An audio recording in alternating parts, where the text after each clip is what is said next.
धनु एस्ट्रो के दर्शकों जरा ध्यान से सुनिए। अगर आपके पास अपना खुद का मकान नहीं है और आपकी इच्छा है, जैसे कि हर व्यक्ति की होती है कि उसके पास अपना खुद का मकान हो, खुद की प्रॉपर्टी हो, या फिर आप मकान तो बनवा रहे हैं लेकिन उसमें रुकावटें बहुत आ रही हैं, कुछ ना कुछ बात हो जाती है जिससे काम रुक जाता है, या फिर पैतृक संपत्ति पर किसी प्रकार का विवाद है जिससे आपको लाभ नहीं मिल पा रहा।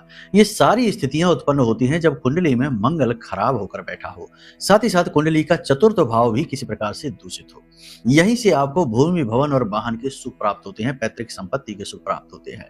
तो यदि आपकी कुंडली में दोष है तो उसका निवारण करना बहुत अनिवार्य है। फिलहाल हम आपको एक उपाय बताते हैं, इसे आप करके देखिए, इसके लाभ आपको आश्चर्य में डाल देंगे। इतना शक्तिशाली यह उपाय है। इस उपाय को करने के बाद आप इंतजार करिए और धीमे धीमे जो रिजल्ट आपको मिलेंगे वो बहुत ही सरप्राइजिंग होंगे। लेकिन एक बात आपको बता दें कि पूर्ण लाभ आपको प्राप्त तभी होगा, क्योंकि हो सकता है थोड़ा सा लाभ मिले, चीजें नजदीक आती दिखाई दे, बाद में फिर वैसी ही स्थिति हो, क्योंकि कुंडली में तो दोष बैठा ही है। तो कुंडली आकलन एक बार जरूर करा ले, क्योंकि वहां से पूर्ण लाभ के मार्ग खुलते हैं, वह आपके जीवन का वही खाता है। ठीक है, अब ध्यान से सुनिए आपको क्या करना है। इस उपाय को करने के लिए मंगलवार का दिन चुनिए, हनुमान जी को चोला चढ़ाइए, साथ ही साथ एक 1.25 मीटर लाल रंग का कपड़ा लीजिए, लाल रंग का ही धागा, कलावा ले सकते हैं, कपड़ा सूती होना चाहिए।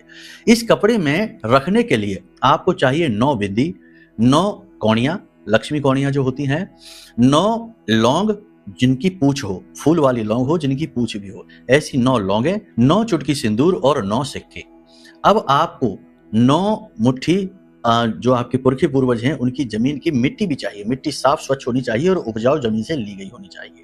अब इन सामग्रियों को मिलाकर कपड़े में डालकर पोटली बना लीजिए, हनुमान जी के चरणों में रखिए, हनुमान जी के बाएं पैर का सिंदूर इस पोटली पर लगाइए, हनुमान जी को चोला चढ़ाइए, पूरे भाव के साथ हनुमान जी की सेवा करिए, फिर वहीं पर बैठकर हनुमान चालीसा और बजरंग बाण का पाठ करिए, कम से कम 11 बार हनुमान चालीसा का पाठ करिए, फिर बजरंग बाण का पाठ करिए और हनुमान जी से निवेदन करिए कि हे प्रभु, हमसे जो भी जाने अनजाने में भूल चूक त्रुटियां हुई हैं या जो भी दोष प्रारब्धवश हमारी कुंडली में जीवन में आ गए हैं, उन सबको मिटाइए, हम आपकी शरणागत हैं। जैसे आपने प्रभु श्री राम की सहायता की वैसे आप हमारी भी सहायता करिए, हम आपकी शरणागत हैं। और हो सके तो 10 से 15 मिनट राम नाम का जाप भी कर लेना।